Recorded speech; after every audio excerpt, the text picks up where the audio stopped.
তো গাইস দেখেন এরকম এক জোড়া কুন্দুল তৈরি করে নেব।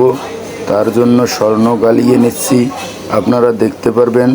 এই যে মেশিনে ডলার জন্য সাইজ করতেছি স্বর্ণটা।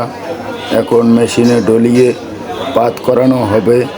তারপর আপনারা দেখতে পারবেন যে সাইজ করিয়ে এখন এটা ডাঙিয়ে লম্বা করে তার করানো হবে।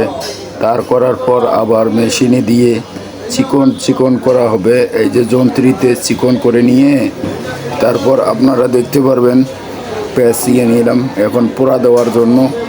এখন এই যে ছোট ছোট সাইজ করে কাটিয়ে নিয়েছি, নেওয়ার পর এই যে পাথে বসিয়ে নিয়ে এখন ঝালিয়ে নিয়েছি। এখন দুলের সাইজ হবে। এই যে দুল বসিয়ে নিয়েছি, এখন প্লাস্টার পাউডার ঢালবো। ঢালার পর আপনারা দেখবেন দুলের সাইজ কোন ডাট লাগানো হবে, আপনারা দেখতে পারবেন। এই যে কোন দুল এইরকমভাবে হয়ে